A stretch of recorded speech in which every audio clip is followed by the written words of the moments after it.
Ek is bang vir die slange. Ek is bang vir my verlede en vir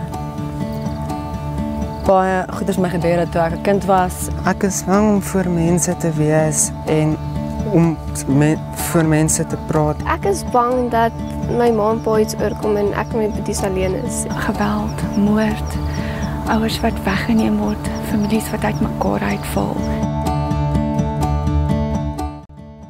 Ons los vir Johnny man 6 maande alleen en hy neem nie net 1 CD nie, maar 2 series op. Die eerste ene vanaand is Ek sal nie bang wees nie en ons neem die eerste video daarvan op, Psalm 91. Okay Joe, kom ons begin heel voor. Ek hoor julle het wat laasweek eers besluit om die video op te neem? Ek het geweet ons moet 'n video opneem, maar die album het ons eers laasweek klaargemaak. So waar ek die video uitkry, want ek glo dis 'n boodskap wat moet uitgaan. Ek dink daar's baie vrees in Suid-Afrika en so die dinge hardloop vinniger as wat ek gewoonlik dit sou laat hardloop het, jy weet, volgens industrie standaard, maar ek glo die Here wil, ek weet nie regtig hoekom dit 2 albums op een slag is nie, maar dis wat die Here vir my gesê het, so ons doen dit. Wel, jy doen duidelik nie dinge soos ander mense nie. So vertel 'n bietjie vir die mense die inspirasie agter die video. Die inspirasie agter die video is dat juis omdat daar so baie vrees in Suid-Afrika is en omdat veral Afrikaners sukkel met soveel vrese alledaags. Wou ek die video iets maak wat hierdie fort is 'n perfekte voorbeeld. Dis gebou met ongelooflik baie geld, ongelooflik moeite in 'n baie kritieke tyd. En op die einde het die Engels hier ingeloop sonder dat een skoot geskiet is, omdat die ouens was nie hier gewees nie. En vir my is dit 'n perfekte metafoor ook vir hoe dit met die Here is. Almal in hierdie stad, elke lig hierso verteenwoordig omtrent 'n gesin. En daar's niemand vir wie die Here nie beskerming moet bied nie. Jy weet, iets so secure soos hierdie fort nie. Maar mense kies om nie onder sy vlerk te wees nie. En vrees is baie keer wat ouens weghou van die Here af ook. Jy weet, so ek wil net 'n geleentheid skep waar mense hulle vrese vir die Here kan bring en dan sê ek is nou reg dat die Here my kan gebruik om oor die stad te bid en te sê ek sal nie bang wees nie en wees asseblief saam met almal wat nie weet dat die Here beskerming bied nie. Okay, maar wat het die vuur en die lig en die goed daarmee uit te waai? Wel, die vuur, ek bedoel, is a city of light on a hill. Ek bedoel, hoe scriptural wil jy gaan? Maar die idee dit was simbolies geweest om die vrees te kan neerskryf en dit dan in die vuur te gooi, om dit neer te lê voor die Here. En ek wou iets visueel doen om gebede op te stuur oor die stad. En so die skryf op die lantern soos dit vir my gewees. So wat gaan die mense in die video sien aan die uiteinde? Hulle gaan mense sien wat vrese in die vuur ingooi en hulle gaan sien hoe die lanterns oor die stad uitgaan en hopelik gaan dit vir hulle sin maak. Ek weet mense probeer nog steeds iets maak wat visually beautiful is en wat 'n boodskap oordra sonder dat dit 'n preek is en dis maar wat die video is. Okay, die lanterntjies wat nou opgegaan het was vreeslik romanties. Maar ek wil weet wat is die implikasie van julle besluit om dit op te stuur. Wat se toestemmings moes julle kry?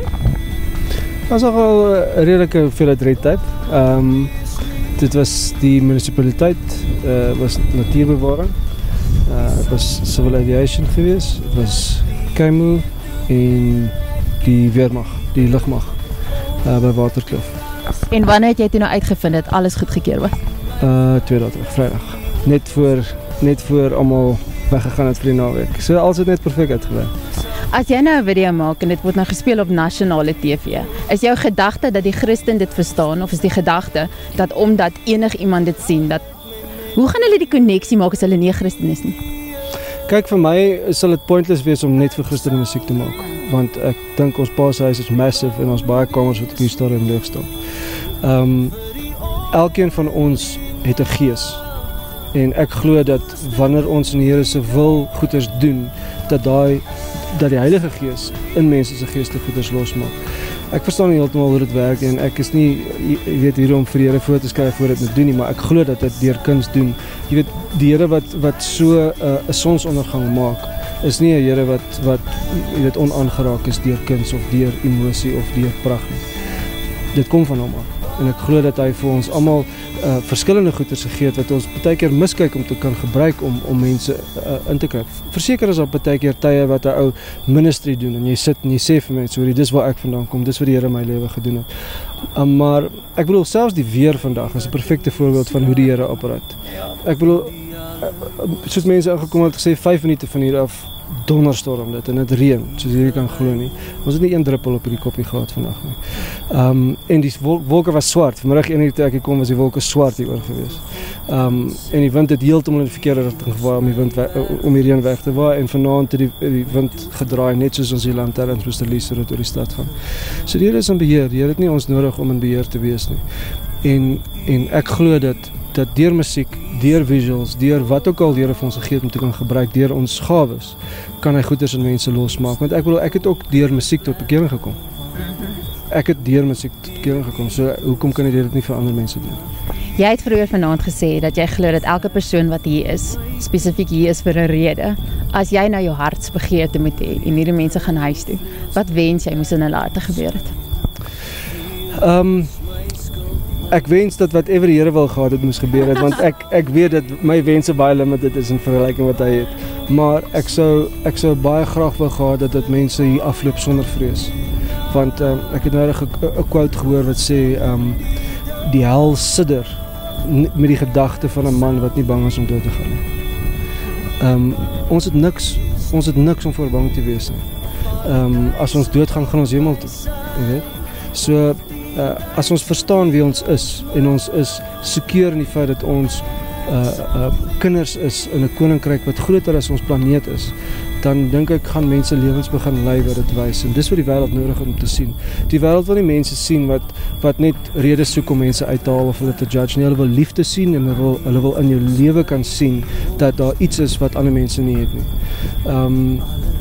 En dis wat ek bedoel, die mense wat ons saam mee werk hier, soos mense wat al oor jare mee verhoudings opbou wat lief is vir die Here. Hulle is nie die kameramanne en die tegniese span omdat hulle Christene is nie. Hulle is hier omdat hulle die beste mense is wat ek ken. Maar hulle is lief vir die Here. En selfs met vorige shoots, sodat mense al wat nie Christene is nie, wat geboek word om verskillende goeders te doen, half na tyd te gaan, maar wat is anders hierso? Jy weet, wat gaan aan hierso? Iets is weird, jy weet, want almal's nice mekaar, selfs al skiet ons tot na 12 toe. En daai tipe testimonies sê goeders. Die Here kan goed deur dit sê wat jy nie in 'n preek vir mense kan sê nie. En ek wil hoeveel mense is daar hierso in hierdie stad wat nie kerk toe gaan nie? Waar gaan hulle van die Here hoor?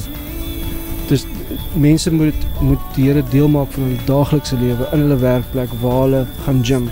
Maak nie saak wat dit is nie, daar die Here se liefde vir mense wys.